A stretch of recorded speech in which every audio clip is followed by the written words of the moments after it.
What's up, guys? This is Couch Potatoes Media, and we're going to give you a quick update on Avengers Endgame, because the Russo brothers just lifted the spoiler ban, so we feel like we're now in a place where we can talk about this. Not that everyone isn't already talking about it. It's like the number one selling movie worldwide ever in the history of, made over like $1 billion. $2 billion in the first weekend.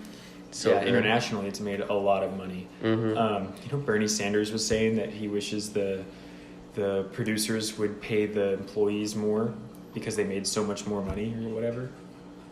I mean, I don't know. The actors? Or? No, like the editors and the I'm sure they made a lot. Oh, they made plenty. Especially Disney's not exactly holding back. Well, especially Marvel too. He's making his whole thing about how Disney's making enough money, so they should just share their profit or whatever. I don't know. It's some kind of socialism. Yeah.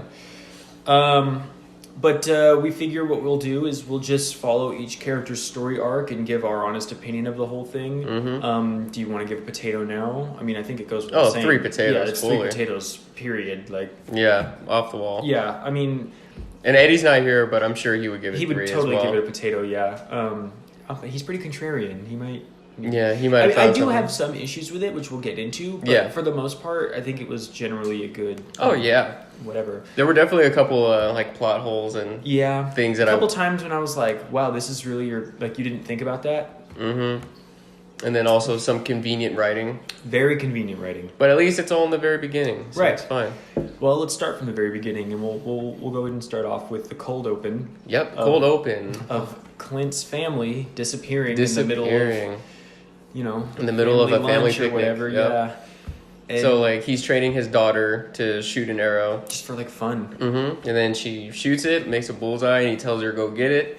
He turns over to his wife and son who are out there playing, and then he turns back, and then she's gone. And then he turns back to his wife and son, and they're gone. So he didn't see anybody disappear. He just knows they're gone. This is where we get the birth of, I believe the character's name is Ronin in the comics. Yeah, so he becomes a savage, crazy murderer, killer person or whatever. Yeah, just going out and killing bad people, but still killing. It becomes a major plot point for Scarlett Johansson because her character needed something to do, so they were like, oh, why don't you go find Clint? So his story kind of bothered me because it's as soon as they had their primary objective or whatever, everyone was like, oh, but don't worry, you murdering all those people is not a big deal.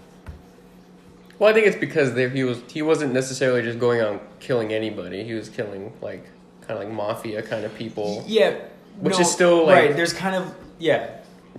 I'm not saying that he was killing good people and that we should all just be mad at him, but also the way he was killing them wasn't even like he usually does. Oh yeah, he went with a sword now. No, yeah, he's going in and straight, just torturing people to death. There's a point where Don Cheadle's character is saying, I don't even want to find him because of what he saw in a room with all these Mexican gangs that were left over or whatever. Oh yeah, it was whoa, man, what are you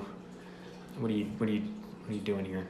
Yeah, that was pretty, So they recruit him into their main idea, which we'll get into when we get into more of the main characters, but he just kind of gets to, do his thing, and he's not really that important, except that he's so I'm going to save my family no matter what, that he's willing to be a guinea pig for their experiment. Oh yeah, he's told he doesn't care anymore. He's willing to risk his life because he's already lost everything. And then his real importance comes when they're trying to get the Soul Stone. Oh yeah. And him and Scarlett Johansson basically fight over who's going to kill themselves so that they can get the stone. And he loses that fight, and so she kills herself. Yeah, which I was kind of that was surprising actually. Okay. You were like, okay, whatever. I mean, I'm glad that she finally because she's been kind of a behind the scenes character in all these Marvel movies. Yeah, and they announced that she's getting her own movie, which now everyone knows will be a prequel. Which is 10 years too late. It's really late for her to have a movie. That's kind of how much money can we milk out of Scarlett Johansson? Yeah, well, it's not even that. It's dude, we followed this character for 10 years and now she's dead. Why do I want to see where she came from? I mean, I don't know. When it came to when they first announced they were going to do it, which was years ago, I think, I was kind of still in that same boat of why do we need her? Why does she need her own movie? Because it's she's an ex-assassin, and it's I mean, I don't need to see, her going through her training and stuff when she's already talked about it. And it's it's all torture-y and really effed up. So she's sterilization and all that. And it's I mean, we don't need to see it. You already talked about it, and that was powerful enough. You brought it up all the time in Age of Ultron, so it's not like, why don't we wait? Like, what are we doing here? Yeah. So maybe it'll be Budapest. Maybe. They seem to reference that yeah, hopefully. all the time. Well, actually, no, from what I heard, the last thing I heard was that it's about like the Y2K bug, so it'll take place in like 99 or 2000. Why? What is their big obsession with that? I don't know. I don't really fully understand what it is either. I know it's like 2000. I know, but like the whole Captain Marvel thing where they were like, "Oh God, look, it's a blockbuster! Oh my God!" Like, guys, stop. Yeah, that movie had a lot of problems. So. Captain Marvel? Yeah. Oh yeah, it was shit. But I think Black Widow will be better. It'll be alright. Yeah. I don't know. I was just the whole time I watched it, be like, I wish this came after like Iron Man 2 or something. It would have made more sense then. Yeah. Would have made way more sense because then we would have more context to the character. Besides, she's just the hot chick who fights. Yeah, with guns and with stingers guns and electric batons or something. But, so that's kind of Clint's story. I mean, his is just like I've lost everything, so let's just go. And then he kind of is just like, I'll be a guinea pig. It's cool. Don't worry, guys. Don't trip, chicken strip. Mm-hmm. So we'll leave that where it is. We jump next to. It's Tony Stark and Nebula on the ship. Yeah, it's on the ship on the Guardians of the Galaxy ship. The Milano. Yeah, the Milano. I think so. Yeah. So he's like teaching her how to play like paper football, and it's like, oh my God, such a tender moment. Oh my God, and he's like, the infection's done, and I might live, except I'm not gonna live because there's no food or water or whatever. It's like he fixes one problem and then there's another. I'd like to circle back to Iron Man and Nebula and really focus on Captain Marvel since we're going to do the fringe characters and move forward. I think that makes the most sense. So yeah, basically what happens is they're resigned to the fact that they're going to die.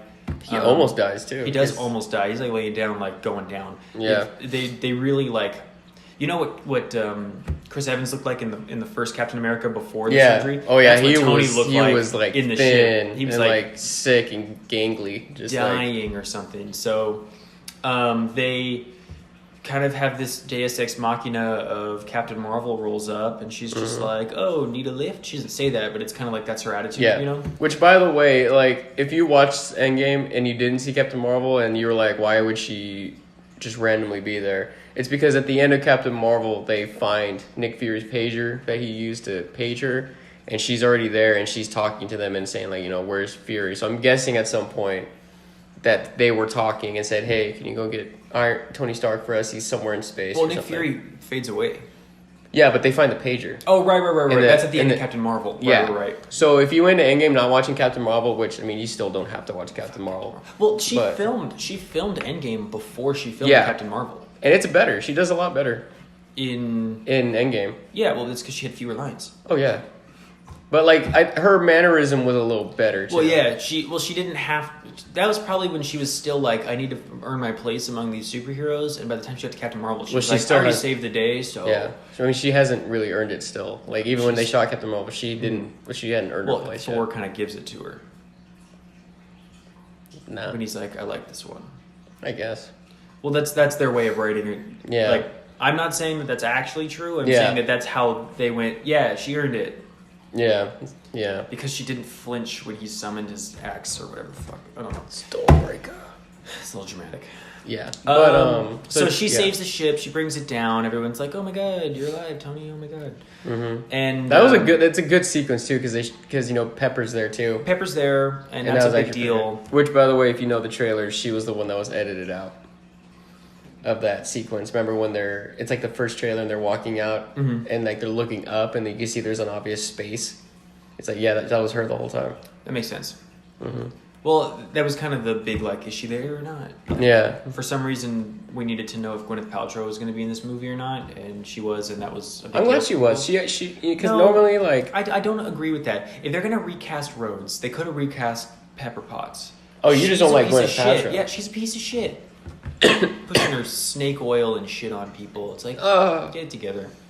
I did like her in this movie though because she was fine because she only had like 3 lines and she actually turned into the supportive wife or girlfriend or whatever. Because, which is different because I feel like she's always kind of been hesitant. Every movie up till now she's been like, Tony, you need to retire. You need to quit. This is ridiculous. And then in this movie she's suddenly like, hey, you got to be a hero, which was a little bit out of character, but like at least this time kept the movie and then going. she comes back later and it's a whole fucking thing that I don't want to get into, but I liked it. I mean, no, yeah, it made sense, and it's like canon, but like you just like had this character who was so against it all this time, and then suddenly she's. Well, they hinted at it in Iron Man 3 when. Well, yeah, because he puts a suit on her to protect her when the house is being like destroyed or whatever. But then I think it doesn't happen to at the very end too. No, she has superpowers at the very end. Oh yeah, which they got rid of. Which without explaining, but they needed to because it was like going to kill her or something. I don't know.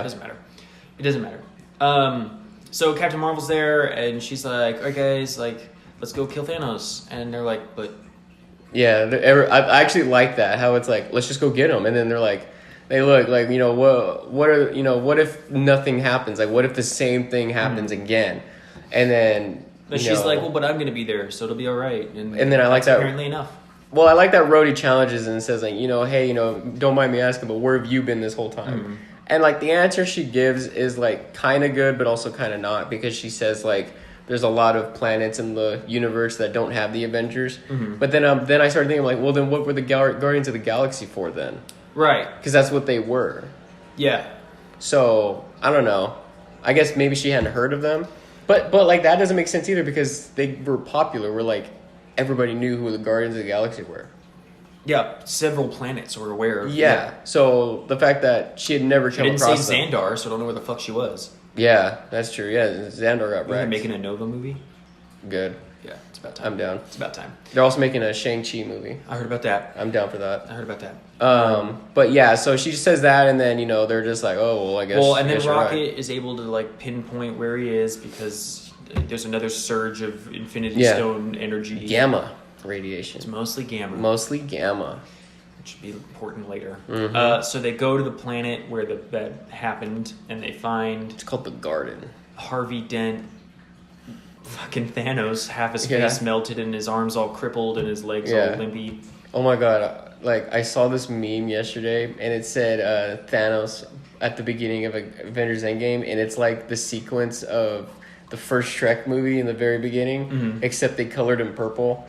And it's like him going through his whole day and then like him eating. Oh, it was so funny. But anyway, so... Yeah, Thanos is like, he's literally doing his own thing. Mm-hmm. The gauntlet is like melted onto his hand. Yeah. Because of the snap. Yeah. Well, actually, it's not because of the snap. It's partly... It's because of the second. He did another snap. He did another one or another... We don't know for sure it was a snap, but basically he used the stones in another way for a specific purpose to destroy the stones so that no one could ever undo what he did or whatever the F. Yeah, or as he says, it was to avoid temptation. And I'm like, no, you just didn't want no one to reverse it. Yeah. But yeah, so they show up. This half of the Avengers that are left show up. It's Cap, Rocket, Nebula, Captain Marvel, Thor, and Black Widow.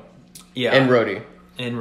Yeah, and they all show up, and I mean, it's not even a fight. They just fuck him up immediately. Oh yeah, like Captain Marvel literally like she comes from under his house, right? She flies in, and then it's Banner in the Hulkbuster suit. Oh yeah, he comes from under the house to and just grabs him. And they do. Well, first they try to get the gauntlet off, and then it's not cut off. So Thor's just like, all right. No, they don't try. He comes in and immediately and cuts his arm off. So he cuts the arm off immediately. Which is actually funny because that shows like the Russo brothers were listening, or not, maybe not listening, because people were like, why don't he just cut the arm off? So no, that's okay. I've heard this argument before, and I want to draw attention to something else.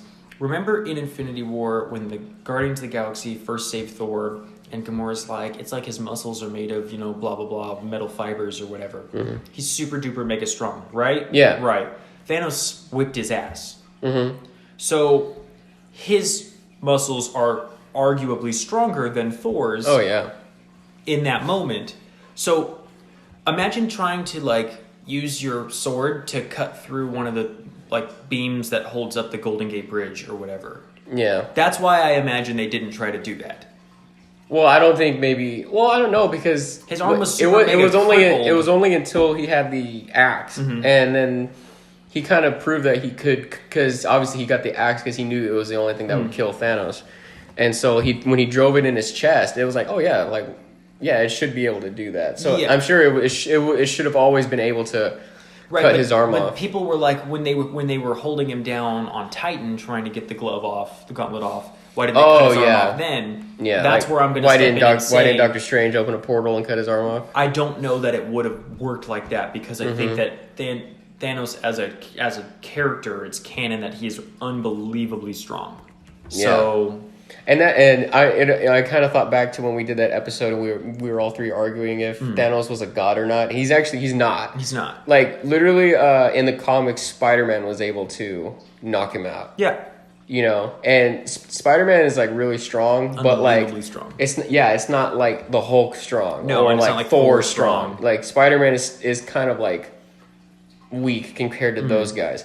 So he was able to knock him out in the comics, and so for like, for people who say like, oh yeah, Thanos or Eddie, when he was saying like he was a god, he's not a god. He's got godlike tendencies. Like, well, he's definitely got a god complex. He's got a god complex. He wields the Infinity Stones, and they didn't really fuck him up. So yeah, you know, there's that. And the Titans as a race were unbelievably strong. Oh yeah.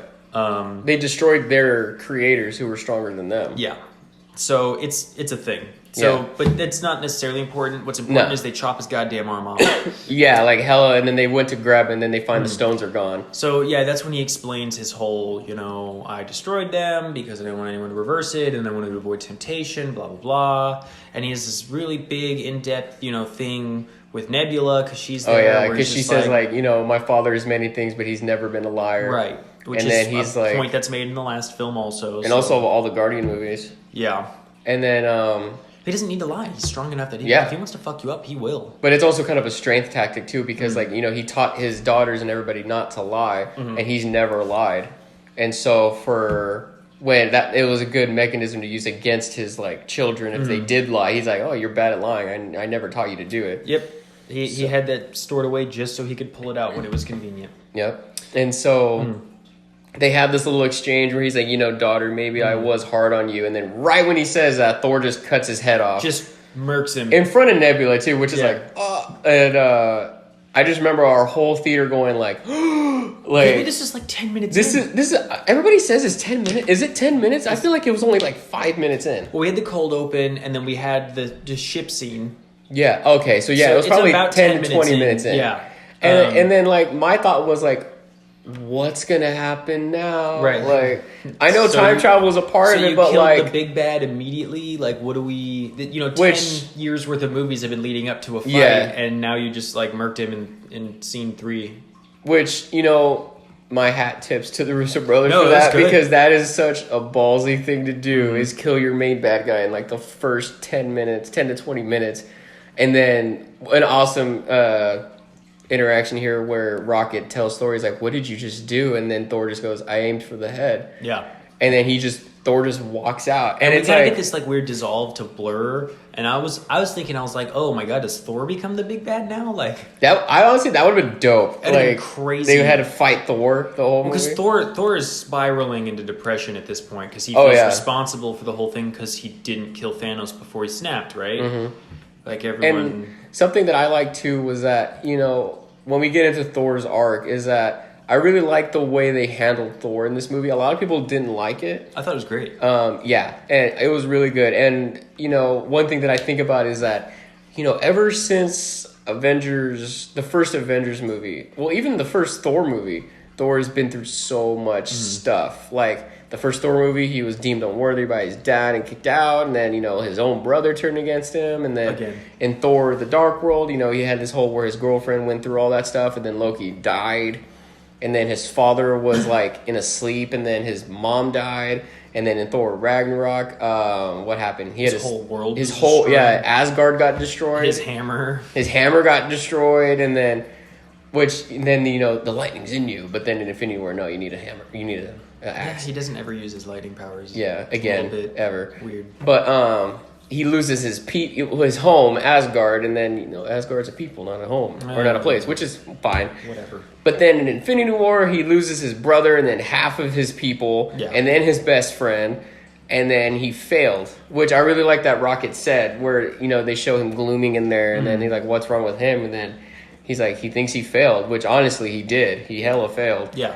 And so Thor, you like what you said, Thor literally goes into depression in this movie. Severe. Depression. And it's like, you watch it and you're like, Yeah. Yeah, you should be. You should be. Yeah. Because you're one chance and you had an ego. Because that's all it was. When he wanted to be able to tell him I'd kill you for that. And because of that, Thanos lived long enough to kill half the population of the galaxy, the universe, or whatever. Yep. So they kill Thanos. And then it does this weird, 5 years later. Yeah, which is insane. It's really good, too, because it's not like a fade in, fade out. It's like 5, 2 count. Years later. 2 count later. And then you're like, oh. Like, you had to live with... see, the emptiness of the planet. You know, there's all kinds of boats parked at the Statue of Liberty. And... Captain is running a support group. He's doing a support group thing, and actually we see, is it Russo? Whichever Russo? Anthony Russo, and then Jim Starlin, who is the author of the Infinity Gauntlet story, and also the creator of Thanos. So yeah, they're there as a little I guess trying to start their own Stan Lee legacy. And Anthony Russo is actually plays the first openly gay character. Yeah, he does, which is actually kind of crazy. That's interesting. He talks about how he goes on a date and how it sucked, but they're gonna go again, and it's just a big lesson on people trying to move on after 5 years. Yeah, and I think that's what he was saying. The date went so bad because what do you talk about or something like that. Yeah, he said that his date cried before the salads got there, and he cried before dessert. Yeah, and it's so good because you really see the toll that's been taken not only on our heroes, but just the people, and because. You got to think the people have no idea what happened. The Avengers know what happened, and it's I'm sure Captain told the group because he says we have to move on and keep living, otherwise Thanos should have snapped all of us. So I'm sure some people know from maybe the Avengers informed everybody what happened, but you got to think as it was happening, the Avengers are the only one that knew what happened. Yeah. So I'm sure a lot of people thought it was the Rapture and stuff like that. Oh, I'm sure. So we also get. The most convenient plot writing I've ever seen in a film. Besides Captain Marvel showing up randomly. Unless you watch... No, this is more convenient than Captain Marvel showing up. Because Captain Marvel showing up as a sentient creature. A rat steps the real hero of this movie. Steps on the control panel for Ant-Man's van. Oh, yeah, so we find Ant-Man's... We go to Ant-Man's van that's in, depot or something not depot, but it's in storage. It's repo or something. Yeah. Somebody towed it. And Ken Jeong is the security guard with no lines. It's a lot of community actors because what's her name shows up during when they go into the 70s. The black lady. She's also in Community. Oh yes, she's also Drake and Josh. Well, but, they also had what's his name in Civil War. Yeah. The skinny guy with glasses. It's Amir something, I thought. I don't know. It doesn't matter. So, apparently they're just doing all kinds of canonization of the Community universe is also the Marvel Cinematic Universe. Well, because the Russo brothers directed that show, too. That makes sense. Yeah. It's just funny. And then, they had the blue guy from Community. He, dyed himself blue. He was trying out for the Blue Man Group or something. He shows up No. That's from Arrested Development. Oh, my bad. That's Tobias Fowler. But, yeah, they directed that episode, too, I think. And then he showed up. Oop. Oh. What's going on? Low battery. There we go. He showed up. Are we going to have enough? How long is... It should be fine. Okay. He shows up in Infinity War. Yes. But, yeah, so we get their... Scott, his van is in repo, and then the rat crawls across on the thing, hits the right button, and it brings him back. Which is actually funny because the Russo brothers even said there were multiple other universes, or in the multiverse where the rat didn't do that. Well, I don't like that, man. I thought that was funny. It's ridiculous. It's definitely convenient writing. Literally. The quick write around is someone's breaking into that repo thing and they don't know what they're stealing, and so they just hit a button and then it comes back. But then that's also convenient too. Yes, but it's more it's more plausible than a rat. Or even have Ken Jeong mess around with it. Literally, maybe. You have this comedic actor, you could have made a whole bit out of this. That's true. Rat? I will say though, I think there would have been no way to do this without it being convenient. That's what fucking Bran Stark was working into when he was sitting under the Godswood in that most recent Game of Thrones. I know you're not there yet, but no. There's a whole thing where he's just sitting there for 40 minutes doing nothing, and it's you'd better be doing something useful, bringing Ant-Man back. Guy. He's talking to the rat. Yeah. But the rat opens and then Scott comes out. Mm-hmm.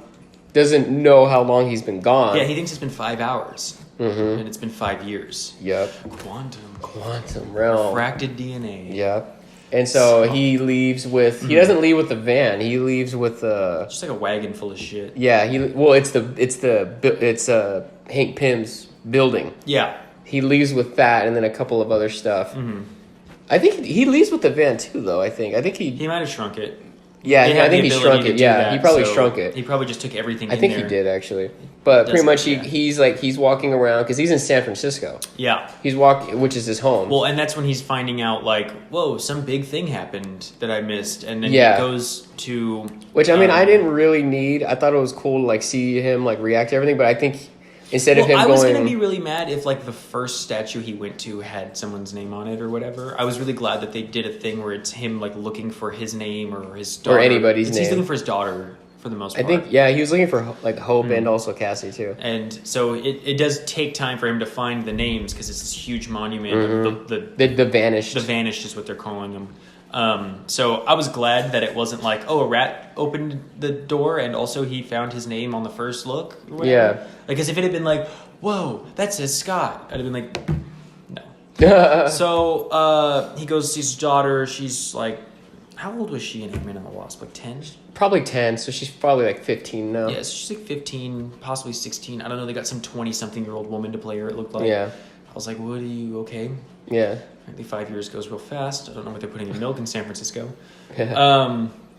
And they're like, oh, I'm alive. And she's like, oh my God, I missed you or whatever. Like, how lucky am I? And then she pretty much, off screen, she explains to him what happened, which is good. We don't need to see her explain. Yeah, we saw it in this whole movie. He still has no idea what happens. So then we jump to Scarlett Johansson, who's having a video conference with Rocket and Nebula. With Okoye. Okoye and Captain Marvel and Rhodey. Yes. And they're all basically like, what's going on in the world right now. Putting the pieces together, in the galaxy and the other planets, and there's an earthquake somewhere off the coast of Africa. And she's like, well, what are we doing about it? And she's like, nothing. It's an earthquake. Yeah. Off the coast of Africa. I think that was a hint at Namor. Because there's rumors that he's going to be the villain in the second Black Panther. Okay. So, and, and we got hints of Namor from Iron Man 2 when he's talking to Nick Fury at the end about the Avengers project. And, you see the map with all these little circles around. And, there was one in Africa, which is, Wakanda, and then there was one in the ocean next to it. Okay. And, the things were, that was Namor and stuff, and Atlantis. It could be. So, I think that's what that was. Or it could have just been it's just an earthquake. I mean, really, they didn't really dive into it, so we're just speculating at this point. Yeah. But, Captain Marvel has a new haircut. She has short hair now, so she'd like to see the manager. Stop. Oh. Her haircut is not that good. It's comic accurate, but it's not that good. Yeah, it doesn't matter. Yeah.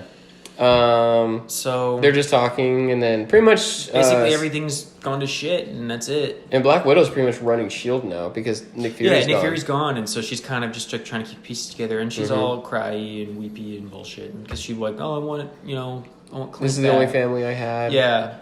And then Captain America shows up just to be like, hey, I saw a pod of dolphins, and things aren't so bad. And it's like, yeah, they are. Fuck you. Yeah, well, he's always been optimistic. I know, and it's getting old. But he he doubles down on it too, because he says it and he's like, yeah, it's just force of habit, because he knows it's bad. So so then as they're having this heartfelt hey, it's not so bad, Scott shows up, Ant-Man shows up outside, and they're like, well, we thought you were gone. Yeah, because he's like, is this an old message? And she's like, that's right outside. We've seen the trailer with it, so pretty much the trailers were for the first 30 minutes of the movie. Literally, except for some battle scenes at the end, but it's pretty much the first 30 minutes of the movie. And so they let him in, and he's basically like, this is a crazy idea, but what if we could time travel in the quantum world or whatever? Yeah, because he's saying and I like how he had 5 hours. I like how he had to explain it to them, but he's still not smart enough to explain it fully. They really dumbed down his character. The first Ant-Man, he was a genius. Remember, he's a mechanical engineer who did all these things. But when it came to quantum stuff, he didn't really know. No, he doesn't know the quantum stuff, right? Yeah. But when you get to Ant-Man and the Wasp, he's just kind of a dummy. Yeah. And then even now, he's just like, I don't know what's going on. And it's like, dude, in the first Ant-Man, you were solving complex math equations while you were running and stuff, Yeah, well, I mean, I guess it's just because like this stuff is way more advanced for him, and it's like they weren't really doing. No, I know. I don't know. They did dumb him down a little bit. They that's what I think. But I will say, like in this movie, they dumbed him down, but I feel like they kind of brought him back up a little bit because he was pretty much like low key, kind of like the leader of this movie, like in terms of the mission. He was the one who was basically the reason they were even able to do what they did. Yeah. That like without Ant-Man showing up, everyone was just gonna like live their life with half the people missing forever. You know, and then he shows up with the solution because of his abilities and whatever. And he's never even interacted with an Infinity Stone. Yeah. So it's like a whole He's thing. never seen one. There's even a bit where they're explaining everything, and he's like, I have no idea what's going on. And so he explains the plan to him, and then they go to Tony. They go to Tony, who now has a daughter, which he talked about in the first movie. Or in Infinity War. In Infinity War, yeah. And they run the idea on him, and he's calling it a time heist. And which pretty much this is what this movie was. This movie was like it was like a half-time heist. No, it was like if Mission Impossible met Back to the Future, met superheroes, met Lord of the Rings in terms of the ending battle. But so they run it by him. Tony Stark is like, "Oh, you think I didn't think of that?" and stuff like that, and just pretty much says, "You know what? No, I can't. I can't lose what I got. Right? He can't risk losing everything." And I like it too because it's like. So, like, Iron Man and Captain America's relationship before this was, like, he was pissed at Cap. Because, like, when he got back, he was like, where were you? Like, stuff like that. Which, to me, I was thinking, well, you could have called him. And, well, he couldn't. He was in space. Well, no, but, like, before, when he had the chance Well, he had the phone out, and then that's when the ship showed up. That's true. I mean, I want to back up Tony Stark on this one because... He's right. He was 100% right. That's the true, Ultron project was meant to help, and because of Captain America's bullshit, like, oh no, but freedom. Yeah. It didn't. It got stopped. Not necessarily because of Ultron. That was a mistake that could have been easily fixed. Oh yeah, and I'm sure like if Iron Man had the full support of the whole team, they could have made like a good Ultron. If Bruce Banner and apparently now Scott. Yeah, Ant-Man were there to help. Like it would have been, dude. They can make giant robots. Are you serious? Yeah. No. It's probably still would not have been enough to stop Thanos, but it would have done fight. Something. Yeah. But anyway, so yeah, he has a whole temper tantrum in the beginning because he's just like, we failed. We need to just move on. And now he's kind of like he's a little over it now. He's just more relaxed. He wants his family, but we still get the same old Tony Stark. He's like, once I have a problem in front of me, I can't just leave it alone. I gotta try to solve it. And so he does. So he works on it, and then he figures it out. Yeah, he figures out time travel. I like it because it's like a point where it's like he's like, oh my god, like he can't believe that he's figured out time travel, which is like nuts. And it's like I feel like it's our first time we've seen Tony Stark create something that he is like blown away that he even made, because everything he's made is like I made that. I know I could have done it, but it's like this was something that was like beyond him. But in the meantime, while he's solving it, they turn to Bruce Banner, who is now no longer Bruce Banner. He's Professor Hulk. He merged the Hulk with himself to Off-screen. become Professor Hulk, in that 5-year gap. Which, how do you feel about that was off-screen? A lot of people are upset that they didn't see it. No, why would I want to see 18 months of him sitting in a chamber? That's true. I didn't have a problem with it. Like, I don't know. They definitely nerfed the Hulk down in this movie. Well, they had to because he was a mix of both. He wasn't, he Professor wasn't Hulk the full, is weaker. Like strength of the Hulk, and he wasn't. Yeah, so he's now Professor Hulk, and he's a celebrity or whatever. Yeah, because now he's not scary to people. Everybody's like, oh, "Mr. Hulk, can I take?" And that exchange was like. You could tell a lot of that was improv because it was so it went on for a good couple minutes and it was hilarious. I enjoyed that. Just Ant-Man's like, you want a picture with me? Paul Rudd is just funny. Yeah. In general, I think that was him entirely. And I love how he's like, you guys want a picture with me? I'm Ant-Man. And they're just like, we don't know who you are. Well, he's also been gone for 5 years. Oh, yeah, that's true. And he hasn't done anything, really. Well, I mean, he did a lot of stuff in San Francisco. Yeah, but like, and like probably a lot of people probably heard about him on the news, but they're like, oh, like, we didn't know you were here. Yeah. But, So they go to him. He builds a time machine. Long story short, it doesn't work. It totally fucks up Ant-Man a few times. It works, but it's like they can't control it. It's pushing time through him, not him through time. Is their way to explain it. Which I love the time travel explanation in this movie. It's like way different than anything any movie's done. And honestly, this is the time travel I believe in. Like, this is how time travel works. Like, like I've always thought time travel worked this way, where if you go back in time, like the people that you leave, they still go on, and you're part of a new timeline. And so when Hulk is explaining the time travel and he says it's like that, I was like, oh my god, finally! Basically, like, what he explains is that the time you leave is still your past, and that means it can't change because it's already happened. Yeah. And so because of that, when you return to it, it's just like nothing. And like, yeah, and when you leave that timeline, you're leaving your timeline to another timeline.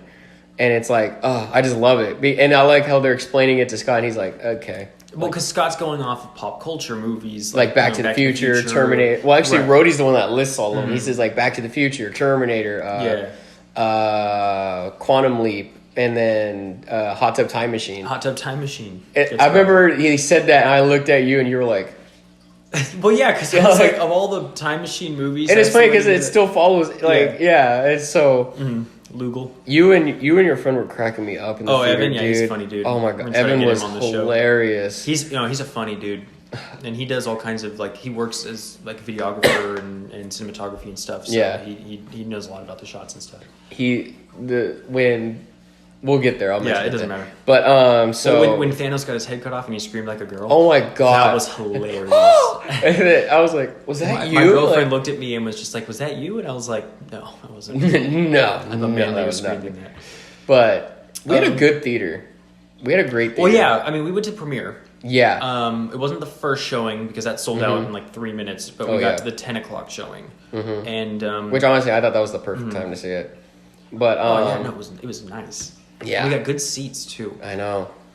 It wasn't good seats. Yeah, it was good. Saw an IMAX too, and I wasn't a fan of the IMAX, but whatever. But so that's when they used Ronan to test it, or Clint.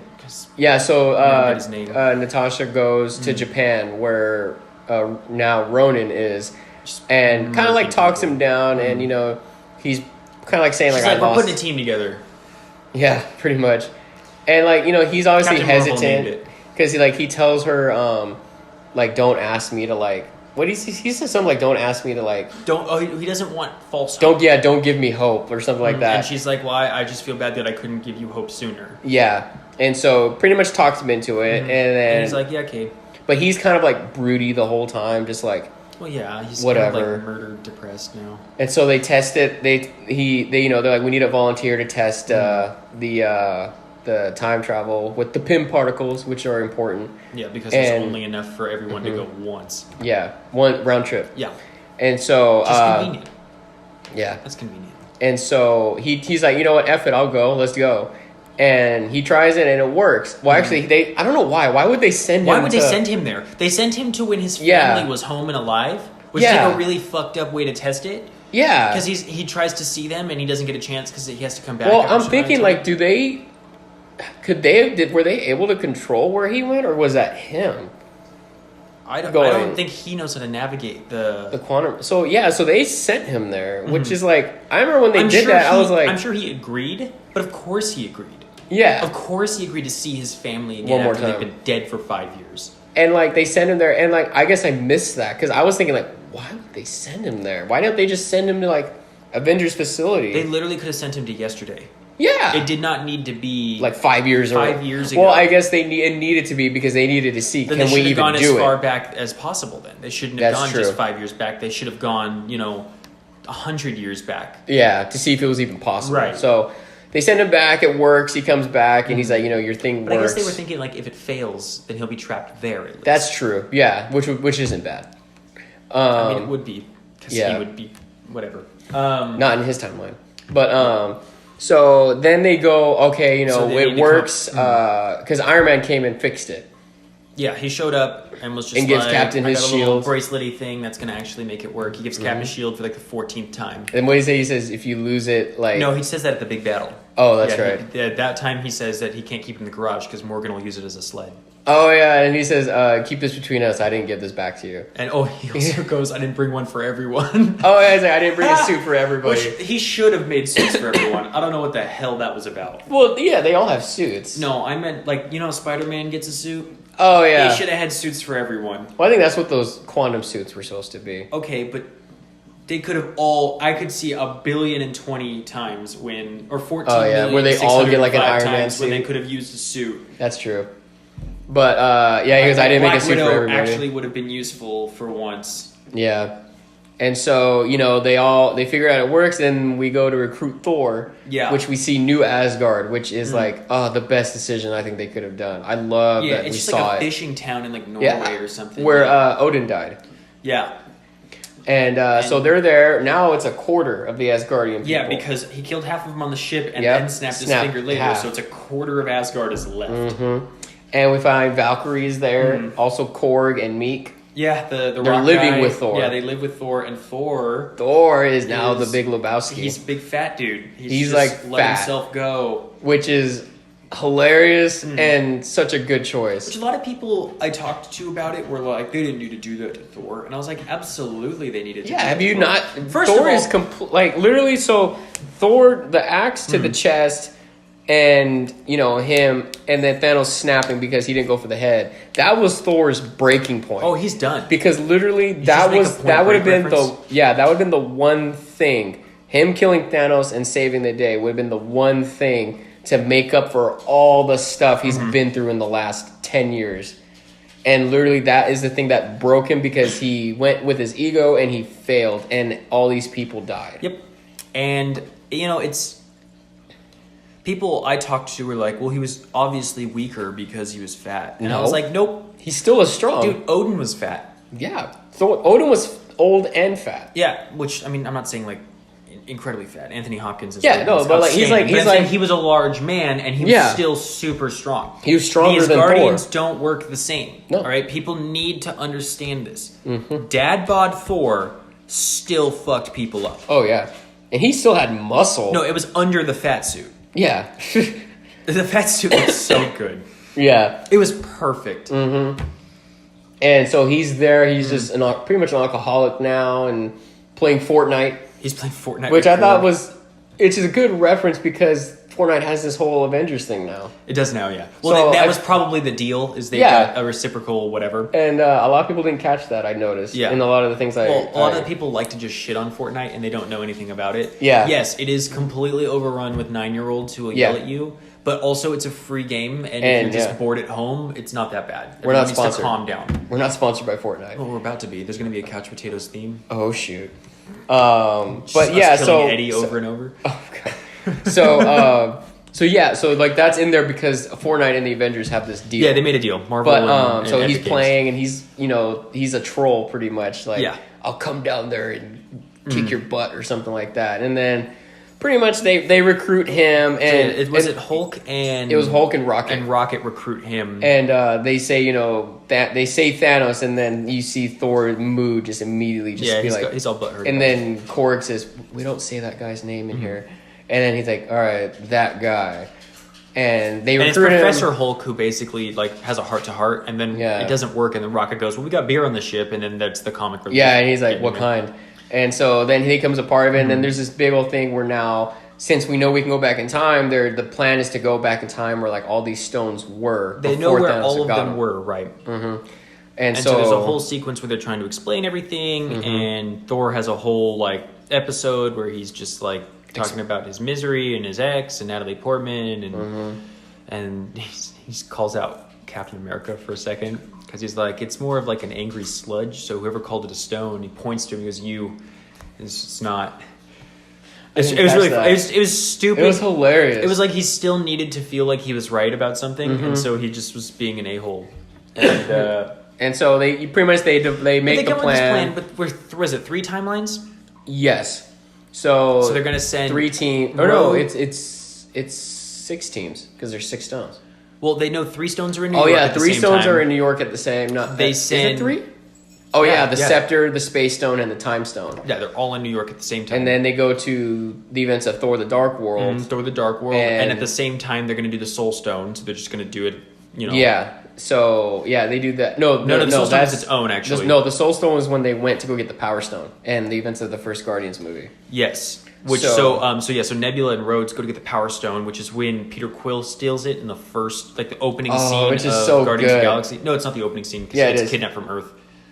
It shows his Oh, that's mother the cold dying open, first. The yeah. cold open, yeah, and then after the title, when they Is the that intro scene is him stealing the Power Stone, and so he's dancing to that. it's song. actually really funny because they have him doing the dance, and then they cut to what it looks like from a third person perspective, and then he's just like singing to himself, and then Rhodey goes, "So he's an idiot," and then Nebula's like, "Yeah." So, and this is where the first big like you didn't think of this really comes up for me. I don't think anybody could have thought of that. Nebula would have thought of that. I There's don't a think- 0% chance Nebula wouldn't realize that her own brain is on a specific network that would have an issue. I don't think so because she was surprised, Then and she should have even known the that she should have past. firewalled herself or something. Well, I don't know because even the past Nebula didn't even think of that. Because even the past Nebula was like, "Oh my God, what's happening? Like we have no idea what's happening." It just seems a little bit like you don't know yourself enough to realize that this was a possibility. Yeah. I don't really know. think she I don't would have think been, she would know. I think she would have been more useful. Because Ebony Maw is the scientist. I know. She's not. I think she would have been more useful in New York. Yeah, probably. I think that she and Ant-Man should have Or switched. maybe even on Asgard. Especially on Asgard. I think She Nebula and Rocket and- could have switched. Yeah. And Rocket would have a better chance of... he knows Quill better than Nebula does. Yeah. So maybe Rocket should have went Rocket should have gone to and, Morag. And Nebula would have kept Thor in line. Oh, definitely. So that would have fixed that plot real quick. Plus, when they go back to the Dark World, Nebula would also exist, so it wouldn't necessarily be like the same issue would happen. Yeah, but it because would be, I don't even think he wasn't even. Thanos would have a harder time storming Asgard in its That's peak true. than he would just flying to a that's deserted the whole reason. planet. That's the whole reason why he didn't go get the Power Stones is because Asgard was still there. Super strong, yeah. So it really would have made more sense for Nebula to go to Asgard with Thor and for Rocket to go with Rhodes. And because people would have been like, well, who's going to fly the ship when they left or whatever? To be like, well, first of all, they don't need to fly anywhere because they just traveling come back through time. And second of all, Rocket could have because he knows all the same shit. So But that's not what would've- happened. That would have made more sense. It's not what happened. Nebula went back and Evan pointed out in the movie that basically what they did is they created 3 Thanoses to fight. Yeah. Because each timeline had its own Thanos that they were going to have to contend with. Mm-hmm. And so it's the Which honestly, Guardians that of would the have been Galaxy freaking Thanos. crazy. Well, if yeah, they had if to they all fight came 3 together, Thanos. Yeah. it would have been the over. It would have been like Nobody- they dude, would not- no one his would have won. fucking sword thing. Because every cut- Thanos comes with an army. With an army. His sword cut Captain America's shield in In half. half. Which is a nod to the Age of Ultron vision that Tony had. Mm-hmm. So I think that vision he had was going to be the reality had he not done the snap. Because you remember how he's like asking Doctor Strange, like, "Oh, is this the one where we win?" He's like, "I can't tell you, or it won't happen." Right. I think that would have been the timeline had Tony had not done it, because there were a lot of things. Because Black Widow's dead. Yeah. You know, you have the whole Chitauri armies coming into Earth and stuff, and so like it probably low key was kind of like this. Hey, this would have happened if Tony didn't do the snap. If Thanos had won again. But anyway. Yeah. So Thor and Rocket go to Asgard. I want to skip through this because I hated this part of the movie. Like The whole Thor: The Dark World I scene. didn't need it. It was all right. I think mean, it could have been. It was just him like tackling his depression, and he talks to his mom, And then she everything's dies, okay. And then Yeah, this is the day that his mom dies. yeah, And I like that he tried to tell her but couldn't. well, she told him not to. Yeah. Which actually, I didn't realize his mom was raised by witches. Yeah, I didn't know that. I mean it's not like that. She doesn't do. It's not a big deal, Yeah. but it's like I didn't know that. The only But thing that it's- comes out of it's- this, the only thing that's important is that they do get the reality Yep. stone sludge. Which I would have liked to have seen how they turned it extracted into a stone. I don't know. I want Or to no, see. because they drove it out and it was still the ether, huh? I want to see when they have to go back and put it back. Oh my gosh. He's like, all right, I know this just got taken out, but I need to put it Yeah, back. like literally the way the timeline works is as Rocket leaves the room, Captain America shows up and goes, "I need to inject you with the ether." That he just took from you. But So, so like that's but kind of the only thing we that's haven't gotten important is that he gets his hammer. Yes. He summons the hammer and and then realize that he's still worthy. yeah, Which and- I realize a lot, or I've heard a lot of people didn't understand why that was important, but it works into Thor's depression because he thinks because he failed That he's not worthy anymore. But then he summons because Stormbreaker Mjolnir. doesn't have the same The deal that makes it yeah. so that only the worthy can lift it. Yeah. I think your dog's peeing. Yep. That was my fault. Anyway, he already. Okay. So, he realizes he's still worthy. He's still worthy to wield the hammer, which is and that kind of brings him up a little bit. And then, but now he's taking it with him. Right. So now this timeline does not have the hammer. The hammer, yeah. So Asgard falls immediately.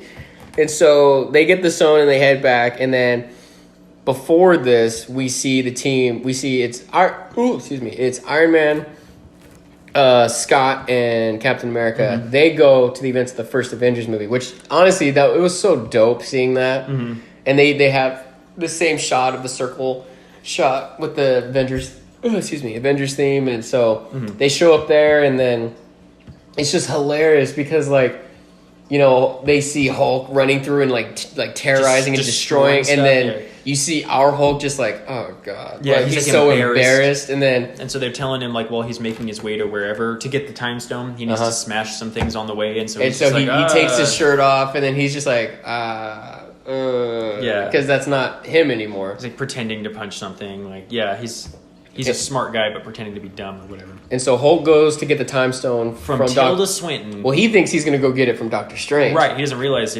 But the part that got me was when he said, I'm looking for Doctor Strange, and then she goes, "You're 5 years too early," and I'm like, "What?" She's a sorcerer supreme who wields the time stone. I'm sure that's she can true. do the same thing. But it took me a minute because I was like, "Oh my gosh, she knows!" She knows he's gonna be, which is kind of funny. Because which goes back to if you watch Doctor Strange and she's trying to kick him out 3 or 4 times. It was she was testing him. She was testing his will. Yeah, and then you're like, "What?"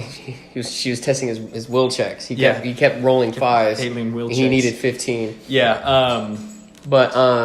And then she says I'm not giving you the time stone, and then actually knocks his soul out of his body. That's when we see Mark Ruffalo, which I got scared because I'm like, is the Hulk gonna get up? Right, because it is 2 people in there. Yeah, it's 2 entities in there. It's not just Bruce Banner. Which would have been nuts. Because then it's now the other Hulk is loose, and it's we got to deal with that. And I'm kind of sad that they didn't do that. They had an opportunity, but I think that it was not as important as what was going on in the story. It probably would have made it too hard, I think. So the Hulk is just knocked out for that Hulk. Can you imagine a Hulk fight? Oh my god, that would have been great. And it would have been 2 Hulks that are uninhibited because that Hulk doesn't have Bruce Banner in him. I think that Hulk probably would have won because Bruce Banner's in the other one. And I think that inhibits the Hulk a little bit. But anyway, so unbridled Hulk rage. Yeah, World Breaker Hulk. But so they're just talking, and then pretty much he says, I need the time stone, and then she says no, and then he pretty much brings up that. Well, they also. It's important though because she shows the timeline. She says when you take the time stone out, you create a version of our history where we don't have the time. Another timeline. And that's when he says no, but we have the time stone, and we have this ability to time travel, which means we can use the stones to put the stones back right where they were, so it'll be like it never left. Mm-hmm. And so the way I imagine it is literally. Once he leaves and then he comes right back. That's what I'm saying. He leaves and the Captain comes back. Captain America walks around the corner and goes, "I've got the thing." And then she's like, "Oh, right." So that's literally the way it would work. We just don't see it because as soon as they leave, it cuts, and it would I'd love to see just the post credit scene of him delivering the stones. Yeah, would have been. I would have loved to see how he would have. So funny. I would have loved to see though how he would have handled the Soul Stone because he would have to see Red Skull. I don't know how he puts that back. Yeah. But I don't know how he would get that back either. Maybe he still has it. Maybe if you throw a stone down, it counts. I've heard theories that he still has the Soul Stone because you can't give it back because he took a life to get it. So I don't know. But so pretty much they're talking, and then I like the exchange that they have where he says, "Well, we have to because Thor gave it to Thanos willingly," and she's like, "No, not Thor. Doctor Strange." Or sorry, Doctor Strange gave it to Thanos willingly, and she's like. What? Yeah. And he's like, yeah, for some reason he just gave it to him. We don't know why. And then she's like, oh. And then she's like, here you go. And I'm like, oh. She trusts him so much that even though he's not even Sorcerer Supreme yet, she goes, yeah, no, he must be right. Yeah, because she says he must know something that I don't or something. It was such a good, because then you could hear the whole theater kind of go, yeah. What? So she just gives it to him and he takes off. And then we head to the other part of the plan where Iron Man and Cap and Ant-Man are going to get the Mind Stone and the Space Stone. And so they just pretty much they go undercover, and you kind of see some like behind the scenes events of like after they get Loki and stuff, and it's pretty funny. And then like that's when Tony has the remark where it's like, you know, that suit did nothing for your ass. And then what is it? Ant-Man says, you know what? I think you look great. As far as I'm concerned, that's America's ass, Cap. And it's like, I've never heard a theater laugh so hard. It was pretty funny. Well, that's not even the funniest part with that bit, because later on when Cap gets confronted by Cap. Yeah, and so pretty much some things happen, you know, some cool sequences. You get Iron Man flicking Ant-Man towards Tony Stark. Axe body spray gets a nice little plug. Yeah, he goes, is that Axe body spray? He's like, yeah, I had it. So what? And so, yeah, so pretty much, and then, like, there's a sequence where, you know, they're going to take the elevator and Hulk tries to get on, and they're like, no, weight limit's already exceeded. You got to take the stairs. And he's like, Hulk hates stairs or something like that. And, which is, you think it's funny, but it's actually important. Just jump? That's true. And don't we see him in the stairwell going, like, so many stairs?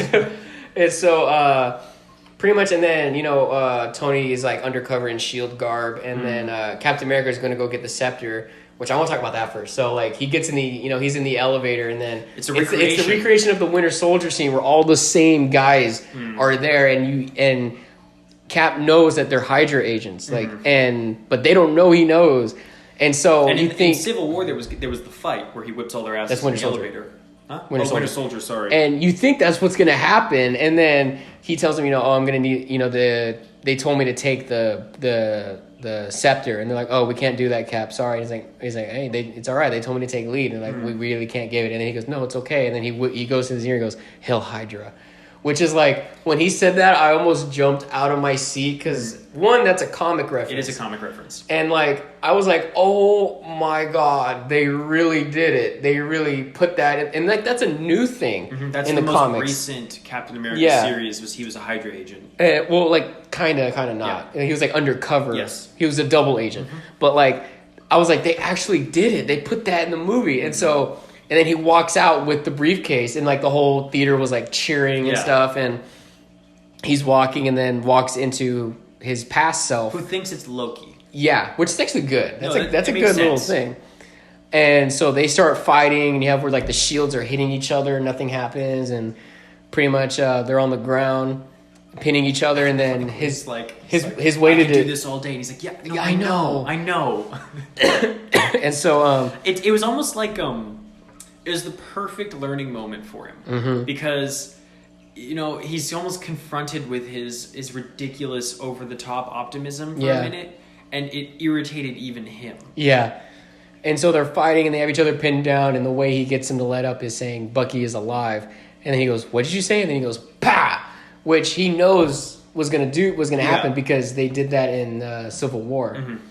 And so he gets up, he has the briefcase, and he looks down, and he goes, that is America's ass. It's really funny, yeah. And then he walks off, and then we have Iron Man and Ant-Man. You can take this one. My voice is kind of going up. It's fine. Iron Man and Ant-Man, basically what they're going to do is they're going to stage a heart attack. They're going to send Ant-Man into Tony's little chest piece to cause like a short circuit and basically create a heart attack. And during the distraction, Tony will be able to steal the Space Stone. Yeah. So they do that, and as they're doing that, it kind of goes off perfectly. Loki notices the suitcase being taken, but it's kind of like chained down, nothing he can do or whatever.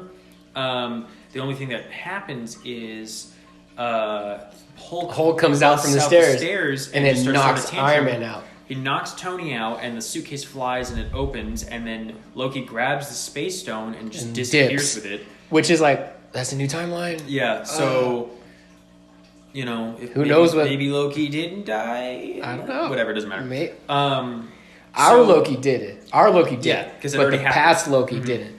So Tony and Ant-Man are just like, well, shit. What do we do? And so when they finally meet up with Cap later, and Cap's like, all right, cool, we can go. They're like, no, we can't.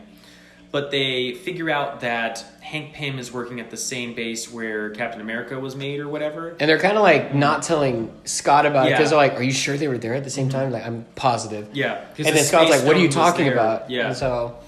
And so basically Captain America and Iron Man decide they're going to go back even further to be able to get the Space Stone and new Pym particles so that they can make their way back to the present. Which actually is pretty smart. That's a good plan. I don't know why Scott didn't go, oh, we could also just go back 6 years to when Hank Pym and I were working together and just get more of that Pym particles, and then we can just make as many jumps as we want. That's true. Why wouldn't that be your first stop?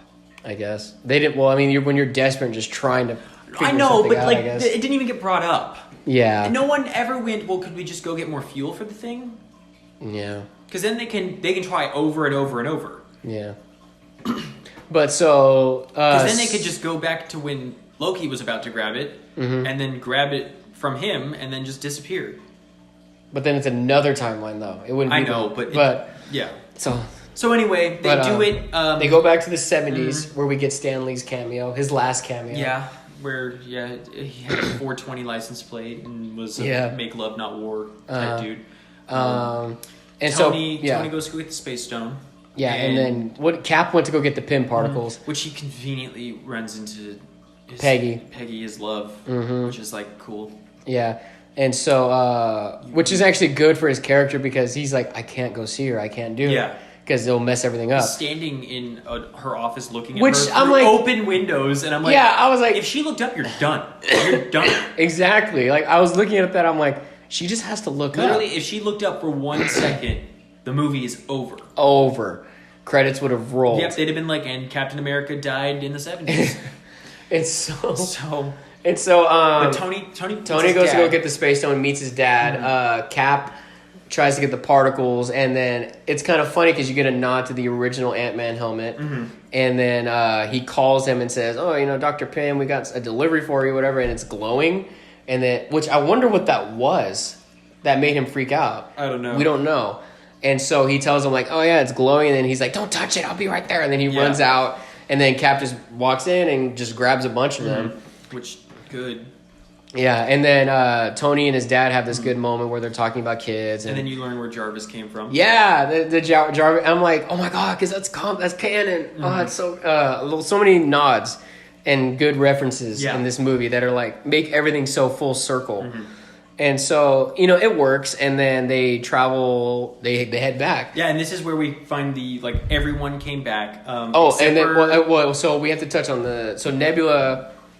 So Nebula and Rhodey get the Power Stone, and then Rhodey heads back, but Nebula can't because of the whole circuitry thing. Yeah. And then freaking Thanos comes and grabs her. That timeline realizes, oh shit, she traveled back in time because I already succeeded, and then so they kidnap her and fuck her right up, and then he realizes he didn't succeed because he said, he said something like, I snapped half the universe. It was supposed to make things better, but it didn't. They're still ungrateful or something like that. And so now he's just like hell bent on just, I'm going to F all you guys up. Yeah. And so pretty much sends evil Nebula back. His Nebula back, not the one that went back in time, but the one from the timeline. They send her back, and pretty much, she's going to, And Gamora's still working for him at the time. But a little hesitant to work for him because still. This is right in Guardians of the Galaxy. This is right before she met everybody. Yeah. Yeah. So this a lot of people were like, wow, she turned really easy, and I wanted to explain to them that no, this is when she was already going to do that on her own. Yeah. Being pushed by her future sister makes it way more convenient. Oh yeah. And way more easy to believe. And so and so evil Nebula heads back, and they all get and then we have to talk about Black Widow and Ronan. Yeah, but we kind of explained it at the beginning. So they go to the Soul Stone, and it's like they have like a fight between who's going to die to get the Soul Stone, and pretty much Black Widow she wins does by it. Default, by default. When her head explodes on the ground. In the same shot and music and pose as Gamora.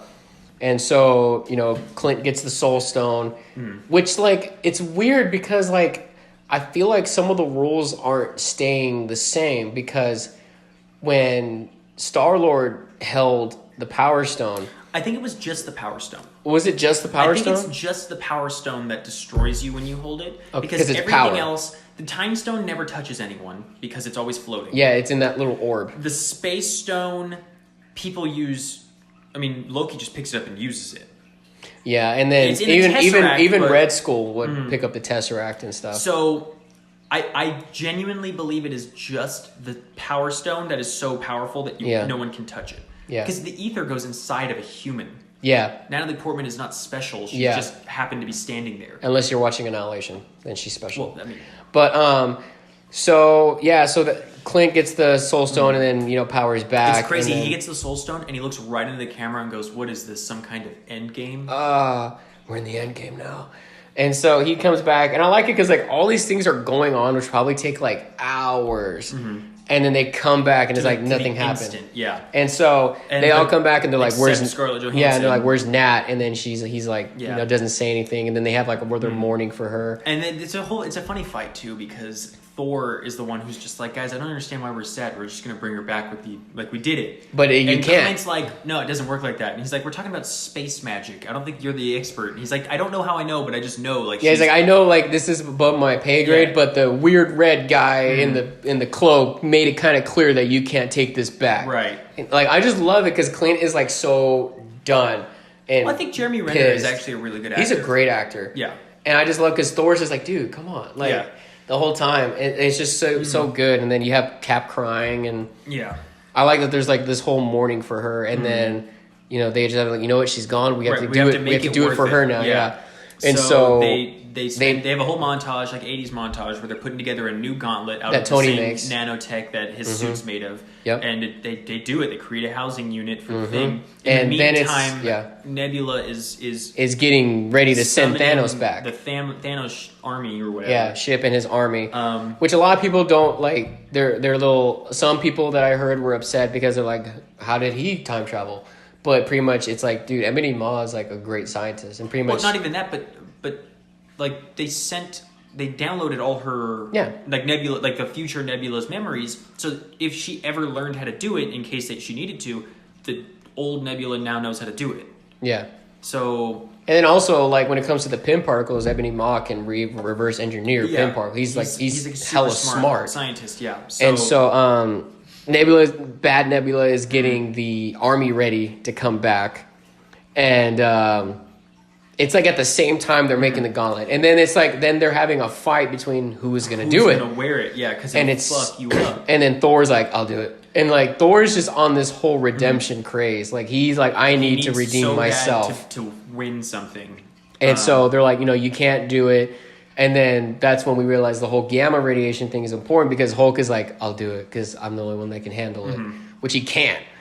Like he does. He doesn't die, but which is a big deal because think about like normal people who just pick up just the power. That's stone, true. Die. Yeah, and so I think it's crazy too because when Hulk wields it, because Thanos was like channeling the power of each individual stone as he got them. Hulk is like getting all the power at one time. I also want to point out too that the gauntlet Thanos has was made specifically for that power. Yeah. And the one Tony made, he doesn't know anything about that type of power, that magic. So it's literally just I think Thor would have told him. Well, Thor could have explained it to him, but like the star that made the gauntlet was in itself a magical property. Yeah. The metal was magical. Everything about Thanos' gauntlet was designed for the purpose of wielding and controlling the Power Stones. I think when he came, because they were analyzing the stones too before they even made the gauntlet. So I think he was like, because if it's a lot of gamma radiation, we'll make the metal to where it's like it can. Yeah, no, they made a housing unit where it wouldn't destroy the housing unit. Yeah. But it probably did not protect the wearer the way that the gauntlet that Thanos made did. Yeah. The type of metal I'm saying is important and how it's made, especially if it's like that Asgardian technology. Because with Asgardian technology, like mysticism and stuff, because even the Asgardian metal couldn't handle it. Yeah, no, it would be fucked. But we also see too, though, that Thanos is strong enough to wield just the stones by themselves because he pulls the Power Stone and fucks Captain Marvel. Oh, that was so good. I'm so glad that happened. So Hulk says, I'll do it. He puts and I like that it adjusts to whoever. It's a nanotech. Yeah. So, that was more convenient plot writing, I think, because they needed to have it the size of Thanos' hand. Yeah. And I was like, because it was small. Because I'm like, they know that they don't know that he's going for it, but like, if a smaller person was wearing it, he'd never fit the glove on if they just made it so it didn't grow. Which I like that because I remember I'm like, how is the Hulk gonna put that on? And then it gets bigger. I'm like, Yeah. oh well. It grows to the size of the Hulkbuster hand as he puts his arm into it. Totally jacks his arm up. Yeah, he's like trying to like, oh, I got it, blah blah blah, and then he finally like snaps. And I like how it's like whenever there's a snap, it's like consistent, everything white. Yeah. And then he did it, but you don't see anybody yet. No one just shows up. Yeah, which is good. They were very specific. They were like, we're not going back to when it happened. You're bringing everyone to now. Because Tony's like, I'm not losing what I have. His daughter is whatever. Which, I gotta say, as soon as a character says I'm not losing like it. Like, do you ever see Elysium with Matt Damon? Yeah. His whole thing, the whole movie, I'm not dying. This isn't going to kill me. I'm not going to die. I'm like, why would you say that out loud? Because now you're going to die. Why would you say that out loud? And then he dies at the end. He had to. And so he brings everybody to now, and then, you know, like the clouds part, and it's all sunny, and then Scott goes, I think it worked, guys. And then literally with, like, no, like, out of nowhere, with no musical cue or nothing, you cut to outside, and you see Thanos' ship, like the Sanctuary 2, and then missiles are just flying, and there's still the music doesn't start until the missiles hit. I noticed, and that was like, because when you see, you're like, oh shit, and then it's like all these missiles are flying, and then like Emma's like, oh my god, and then like and then like wrecks the Avengers facility. I was sitting there and I was like, dead. You might live because you're little. Dead. Yeah. All of them should be dead. Yeah. Only the Hulk and Ant-Man should have survived that. Yeah. Maybe Thor. But it was just so like surprising because it's like you kind of forgot that Nebula brought him in. And so, you know, it's pretty much setting up the battle. Yeah. And what happens next isn't like necessarily important. Basically everyone suits up and gets ready for a fight. And we get arrogant Thanos. Yeah, this is war-hungry Thanos. This isn't the, I'm only doing this I'm not going to kill anybody I don't need to. This is like, I'm here to wreck. Revenge. But he doesn't just come out swinging. He sits there and just waits for everyone. Yeah, he's like, go get the gauntlet. I'll sit here and wait. Yeah, and so everyone kind of gets ready when they can. There's Clint barely makes it out from the Chitauri, or whatever their name is. Chitauri. Yeah, Chitauri, okay. And he... Oh, no, those are the... I forget what they're called, but they're the things that showed up in the Infinity War. Yeah, the ones that attack Wakanda. Yeah. He barely escapes them. Then he just hands the gauntlet to the bad Nebula because he thinks it's the good Nebula. Well, because she has that piece on her. Yeah. And that's when Gamora rolls up and it's just like, nah, we could be traitors. And then good Nebula shows up and fucking murks her past self. Yeah. And they get the gauntlet back, and then so they're sort of everyone's getting ready, and Thor, Captain America, and Iron Man are just sitting there like. Well, Captain America and Iron Man walk up, and Thor is just staring at him. Yeah, and they're like, "What's he doing?" And then he's like, "He's just been sitting there, just waiting." And so then they figure their plan is to try to keep him from getting the stones. Yeah, because they're like, it's probably a trap, huh? Yeah. Like, probably.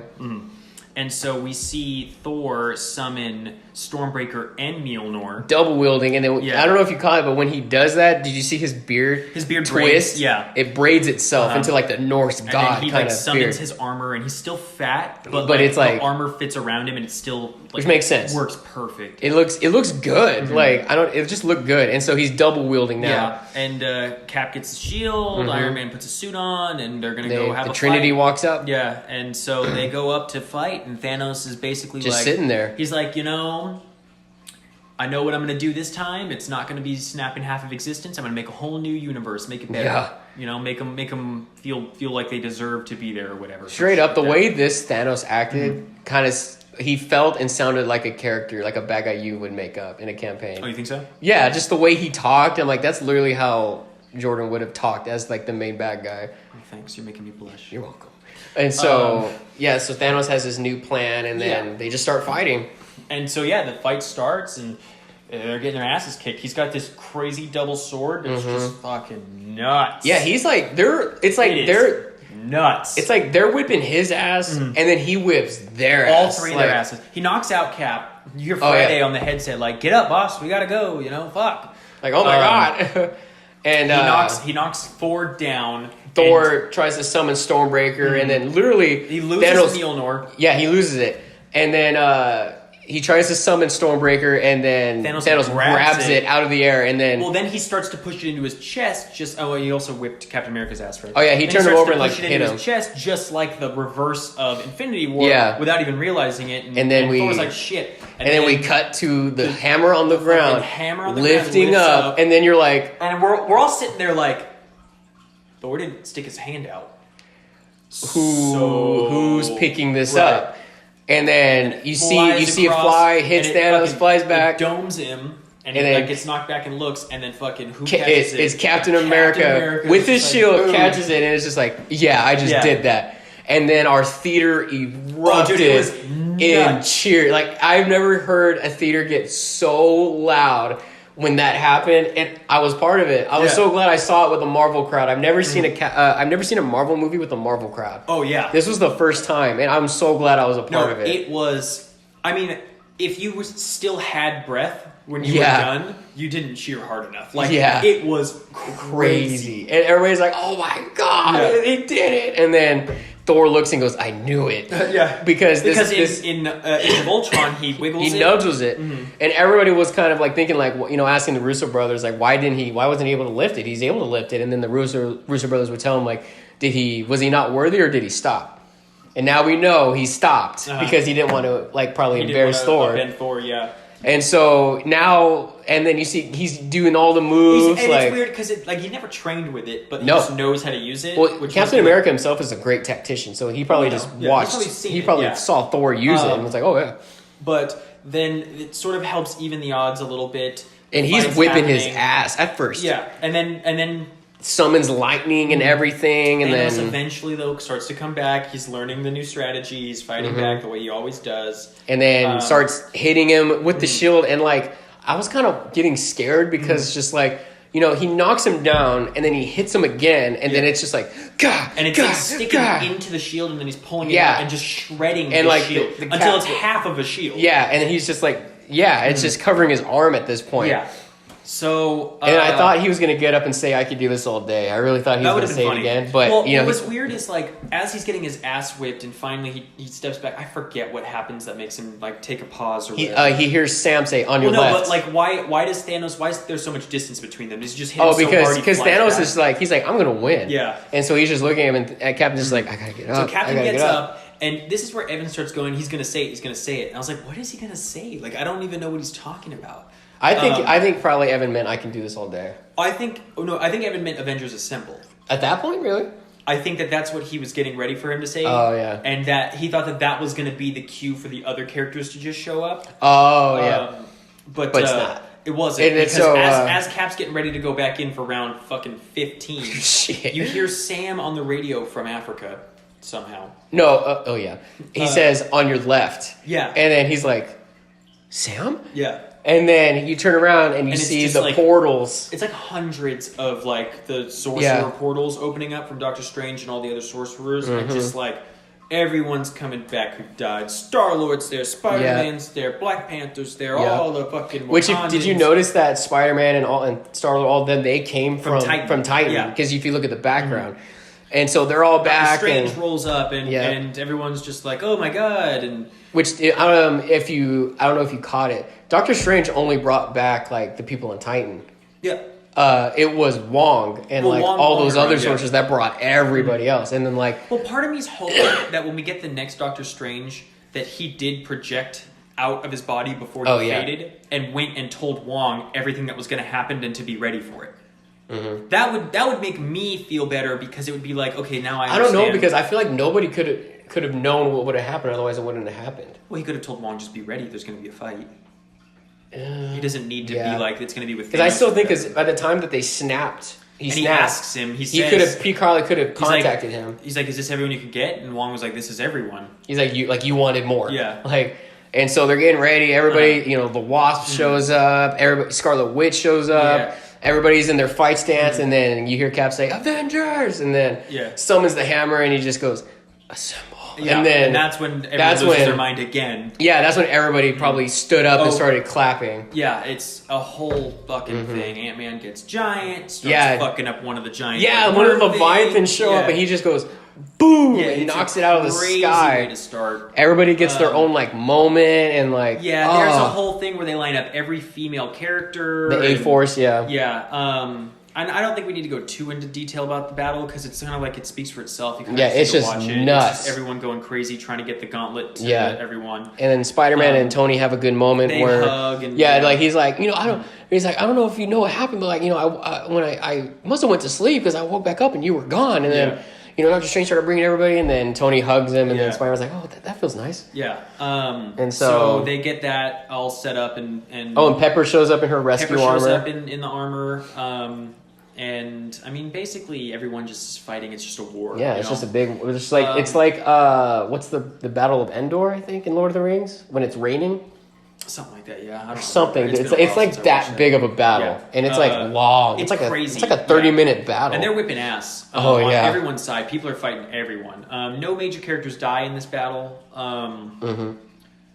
Until the end. I mean, well, yeah. But so. Basically, we'll skip to that. So Thanos gets the Infinity Gauntlet. Everyone's trying to get it away from him. Gamora's switched sides, saves Star-Lord, knees him in the balls. Yeah, and he says, like, last time you missed, this time you got both of them. And, that's a whole thing. And then, what's it called? The Gauntlet, gets it. I remember at one point Scarlet Witch had him. Scarlet Witch was murking him, and then he goes rain fire, and then they're like, but our army, and he's like, fuck it, rain it. And so the sorcerers create these umbrellas that block the thing, and so it's a whole like awesome little thing. Yeah. Doctor Strange is keeping an entire lake from collapsing on them, and destroying them, and this is where we get Tony's like knocked down, waiting for like. Fuck, what am I gonna do? Because he has the gauntlet now, full of the stones and everything. Captain Marvel's fighting him off. It's crazy. It's a good sequence actually for her. Yeah, he headbutts her, and she's just like, and she just is staring at him, and he's just like, oh, F. So she's trying to rip the gauntlet off, and he grabs the Power Stone out of the gauntlet, and then uses it to like blast her ass, and then puts it back in. Which I wanted to cheer, but I was like, nah, that's gonna be messed up. No, like that he hit her. Oh, okay. I was gonna be like, yeah. And I was like, oh wait, that was probably messed up. But and then that's when he's looking over at Doctor Strange, and they've had a talk at this point about like, I can't tell you if this is the one where we win because it'll change the outcome. Yeah, it won't happen. So he looks over at him holding this lake up, and he looks over and he just picks up his hand at first, and I'm like, whoa, what spell is this? And then he just goes and starts like, okay, just gets this up. is the one time. And he goes over and he's just fighting Thanos. And he tries to grab it off him. He's trying to pull it off of him, and they're going back and forth. He's like fighting with all of his heart, dude. No, he's like doing everything he is trying. Yeah. And he gets the shit knocked out of him, and then you see he like pulls his like Thanos goes to snap. And he's like, he says, I'm inevitable. And then he just snaps and nothing happens. And nothing happens because it turns out Tony had used the nanobots to rip all the stones out. Off. And so they're coming up to like his arm, and as they seal into place, you see the energy going through. Yeah, and he's like on his knees. He's in a ton of pain. And he's like, and I am Iron Man. And then boom, snaps. And he snaps him out of existence. Yeah, so like the whole same thing. Army just starts vanishing the way that, totally fucks him up. And then it's cool because both movies end with Thanos sitting. Because Thanos just sits down at that point and then disappears. And then he fades, yeah. And so Tony basically... is wrecked. He's just destroyed, and it turns out that a mere mortal wasn't supposed to do that. Yeah, surprisingly. And so we kind of knew... I knew it was coming. Yeah. Because a father figure has to die for the main character to learn anything. That's why Dumbledore dies. That's why Gandalf dies. All of these characters have to do that. Everyone gets their moment to say goodbye. Spider-Man, Pepper Potts, fucking Rhodey... everyone who's important in his life gets a chance to be like, oh, I love you, bud. And then he does die.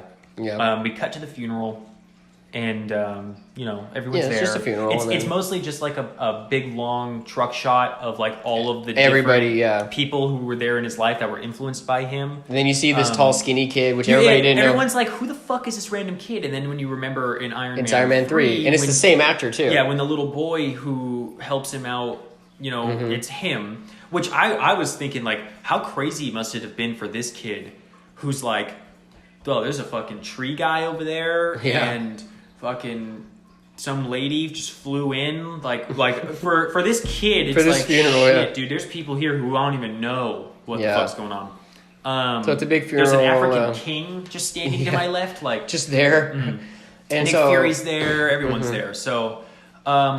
They kind of get to say their goodbye, and Pepper, they float the little wreath onto the lake, and it's got the thing from Iron Man 1 that says, like, proof that Tony Stark has a heart. And so it's kind of like, oh, yeah, that is where this whole thing started. And then we cut. You get Happy and Morgan talking, and he's like, "You need anything?" And she goes, "I want a hamburger." And then he's like, "Your dad loved hamburgers," right? Which is a callback to the Iron Man 1. When he first got back from the cave, the first I want an American cheeseburger. Yes. That's such a good movie. I know.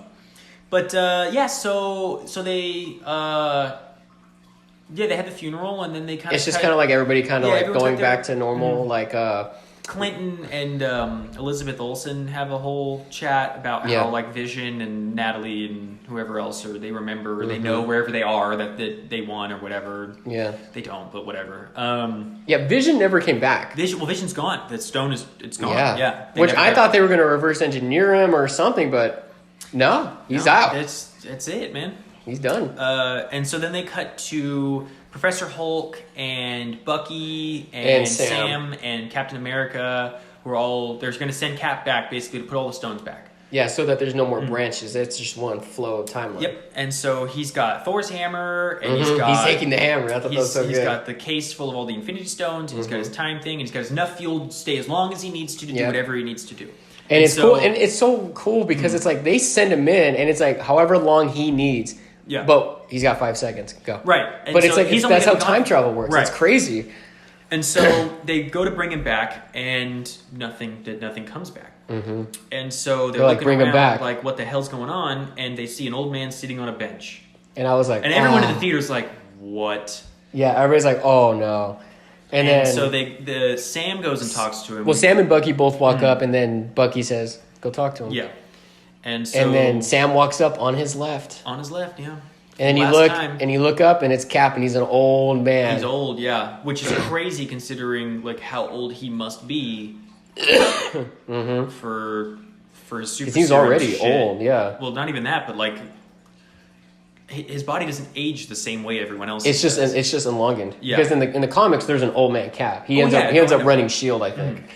But he's there, and they're just talking, and then so he gives his shield to Sam.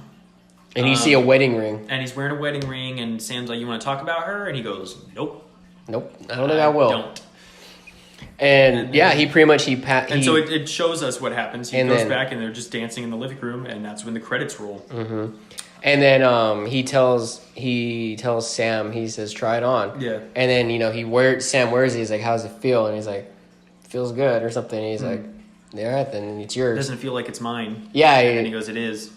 And pretty much passes the mantle on to Sam, which a lot of people didn't like. That's canon though. Yeah, it's canon, but it's like you got to think Sam has been with Cap probably he was an Avenger with him. He fought with him more than Bucky. Who knows Cap more would be Bucky because Bucky was his childhood friend. But then you got to think Bucky's still going. He hasn't had a redeeming character arc yet. Bucky can't be the hero because he's still a fucking psychopath. Yeah, he's still working through it. He can be compromised at any minute if someone gets their hand on that book. And so and he hasn't had a redeeming character arc yet for that to even make sense. Sam has been with him since Winter Soldier and has fought S.H.I.E.L.D. with him, or Hydra, has been in part of all these Avengers missions and has fought with him and knows this is how we should do things, So it makes more sense for it to go to Sam than Bucky because Bucky hasn't really done anything yet. Yeah, so they end the movie. The credits are after he's dancing with Peggy, and we get a awesome little end credit sequence for the original Avengers. Yeah, so there's no end credit little video, but we do get the sound. And I'm 99% sure this is what it is. The only reason I have any doubt is because CNN's now wrote a story about it, which bothered me. CNN wrote a story because people were so oh, what is that sound at the end? And it's Iron Man. It's Iron Man when he's in the cave making the first mask. Yeah, it's just sealing this is the end of that. But he started it and then he finished it, so it's over. The Infinity series is over. Yep. Did you see that they're going to make a whole... Yes, I'm buying it. I am buying it. The Infinity Saga. Yeah, and so there's... I really love the credits that they did for the original 6. It's they had their signatures. Yeah, it's their signature, and then their silhouette, and then videos of their character in the background, and then it says say their name. And yeah, it was. I cheered for everybody. No, it was nice. It was really nice. The The movie is basically 3 hours and 5 minutes of straight closure. Yeah. It's just tying every loose end. Really, the only fight is in the ending. This isn't really a like Infinity War was like a battle-driven movie. This one is like the battle's at the end. I really didn't feel like there was anything that they left out that was missing. I feel like they pretty much covered everything. It's kind of like, what are they going to do now? I'm excited for what happens next. I hope that it's like, because now that they're going to try to pivot, because they want Captain Marvel to be the new Captain America type figure, where he's going to be basically the point man. I feel like Black Panther would be the new Captain America. Well, I mean, Black Panther did so well that's kind of where it's going, but they want Captain Marvel to be like the lead. All right, we're back. My iPad died. Yeah. So we were talking about the end credits scene? End credits, yeah. So the everybody gets like a signature. Yeah. Were we also talking about the Spider-Man being... Oh, yeah. And so... I really don't know if that's what we were talking about, though. No, we were just talking about the credits, how everybody got the signature and stuff. Yeah. And pretty much like everybody was like... I mean, I cheered for every single character. Yeah. So I'm like, God, man. But the loudest cheers were obviously Iron Man. Well, because he died, so... Yeah. But it was just cool. It was like, it was what you were saying. Just this whole movie is just like 3 hours of closure, and it's like it really ended. It's just weird because it's like when I watch it, I'm like, this just feels like it's the end. Oh, we did leave out that Thor joins the Guardians of the Galaxy. Oh yeah, Thor joins them. Which I guess will get brought up in the third one. I guess. Yeah, I don't know. I think probably they'll take him somewhere. I don't. Well. Because, I mean, rumors is that Chris Hemsworth signed a contract for 2 more years. And he even 2 more years or 2 more movies? I think it was 2 more years. But he even said something like, or it'll probably 2 more films. But he even said, too, he's like, I mean, if I could play Thor forever, that'd be great. Yeah, I don't know why you would ever end it. Yeah. I mean, honestly, any of these characters, I don't see why you wouldn't. I know why Robert Downey Jr. won't play Iron Man anymore. But he's just getting too old. Wait, no, he's dead. His character's dead. Yeah, well, I mean, I'm pretty sure if they could have worked his contract back. Well, see, that's the thing, though, is in the comics, though, he uploads... Nobody dies in the comics. He uploads his AI to be the new Jarvis, basically. And which I think that was a hint. Which I saw that when he does the goodbye message for Morgan... I love you 3000. And he's looking right at her. I was kind of like, are you gonna do it? Are you there? Yeah. It would be just really cool. The next phase of films with Captain Marvel is the point person... I'm wondering if their bad guy's going to be, is it Galactus or whatever his name I hope so, because we have a deal now. That would make sense. I think so. So the way the Infinity Saga was there was like a ground big bad, and then there was a cosmic great bad, or big bad. So like our ground big bad was Loki, and then our cosmic one was Thanos. Right. So what I'm thinking, well, now that they have the deal, now that they have like, Fantastic Four and the X-Men and all those properties now, I feel like the best thing they could do probably would be having the ground-based villain be Doctor Doom. Because he's kind of a big deal on the ground. No, he's supposed to be a big deal, but they haven't made him a big deal. Well, I heard that they were going to revamp Fantastic Four for the millionth time and actually try to do it right. Marvel Studios was going to tackle it. And I think it'd be good because Loki didn't get introduced until Thor. So I think, it'll be a couple movies and then probably Fantastic Four will introduce Doctor Doom. And I think he'll be like the good news is there's not a ton of the characters that need reintroducing for the new phase. We've already got the Captain Marvel, Doctor Strange, Black Panther origin story. There's a few more that they're going to add.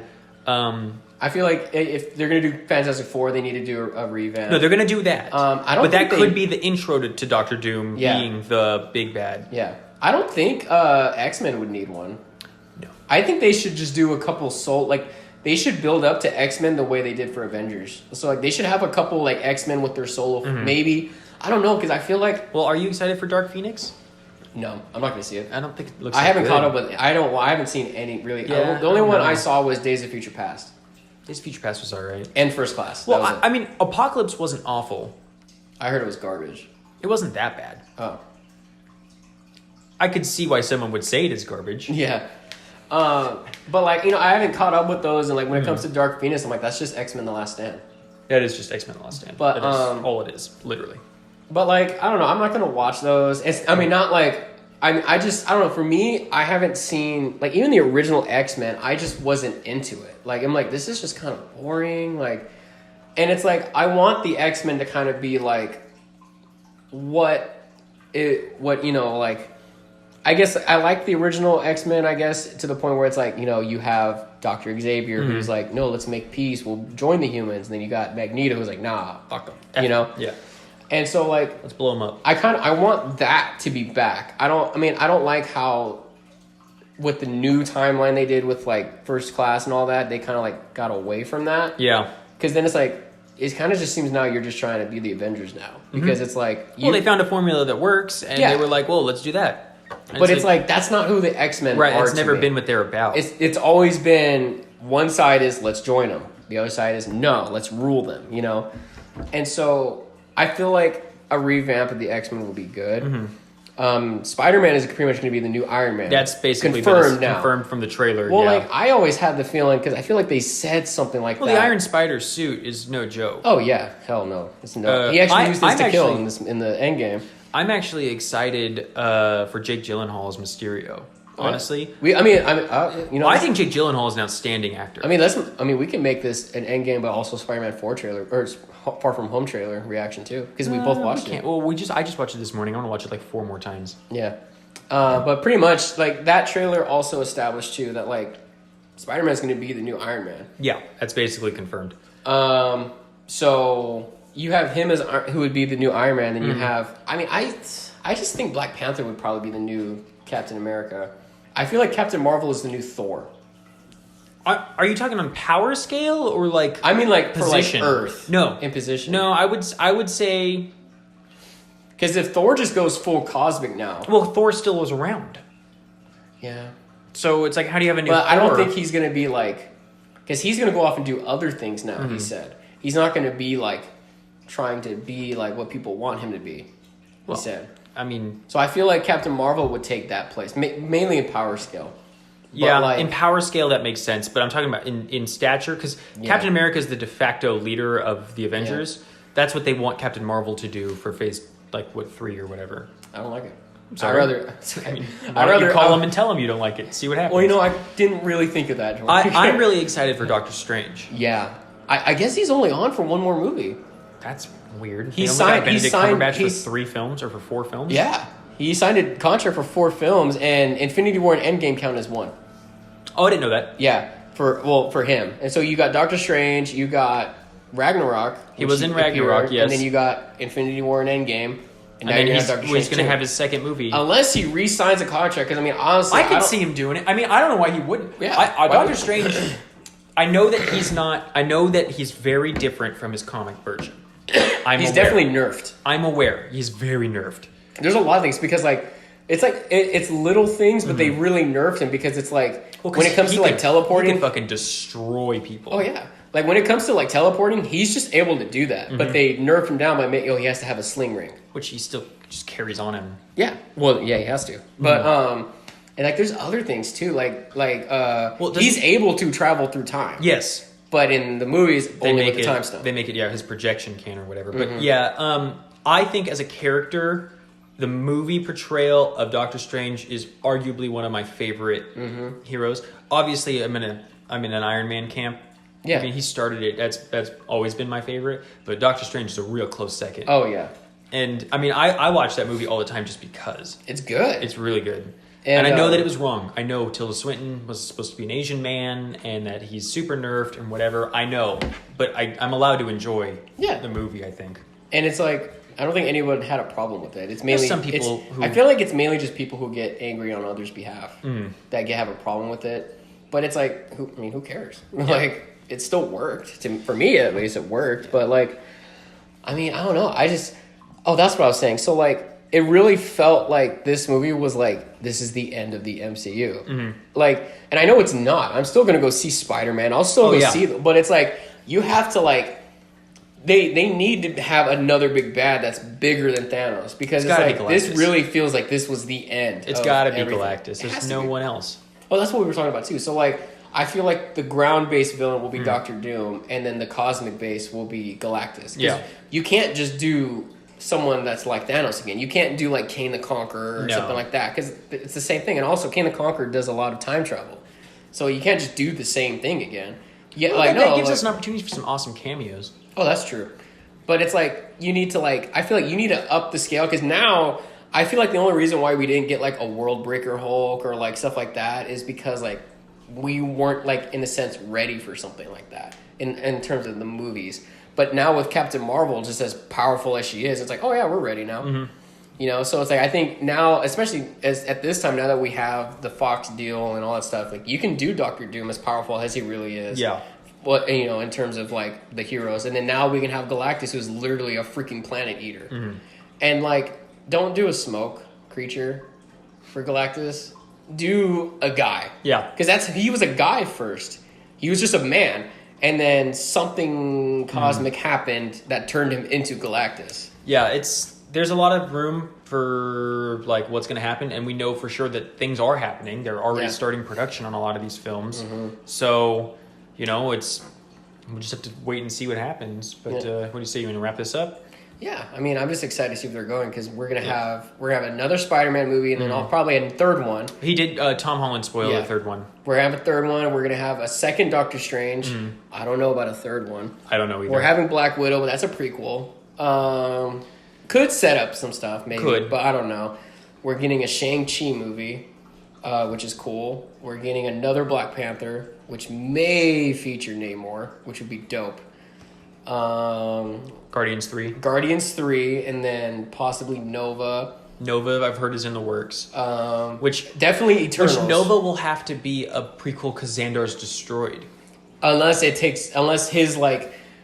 his you know how Star-Lord was kidnapped in the beginning of Guardians. Maybe this one it's like the destruction of Xandar is his in the creation. beginning, and then you get the Marvel thing, and then. But the Nova Corps is supposed to be like named for him.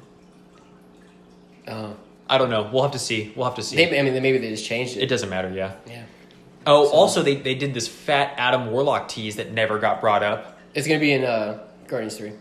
For sure? Is that confirmed? Yeah. Okay, because cool. James Gunn got rehired, and they're using his script. It's just like. But I think that's perfect because now they have... You know how useful he could have been in this Infinity War? Well, he's going to start off evil, definitely. Do you know who they've cast as him? No. I honestly, I've seen a lot of like fan art of Jared Padalecki as Adam Warlock. I swear to God, if it's like Channing Tatum, I'm just going to quit. They would do it. They would totally cast Channing Tatum as Adam Warlock. Yeah, like, here's your Gambit refund or something. But like, I've seen... It would be funny though, it's like Jason Sudeikis. Oh, God. Well, they're just bringing in... here's Bradley Cooper as Rocket, and we got Paul Rudd to be Ant-Man. It's like, well, here's Zach Galifianakis as Adam Warlock. That's what I'm saying. Like, it could be... I would love to see Jared Padalecki as him. Yeah. I've seen a lot of fan art, and he looks spot on. Mm-hmm. And he's a good actor, too. Yeah, no. I'm not taking away from any of these guys. It's just... could be anyone at this point. So, I think it's perfect timing now that we're going to have the Guardians... So, the Guardians might come in like 2021 or something like that. Well, their main thing is going to be looking for Gamora, too, because she just dipped.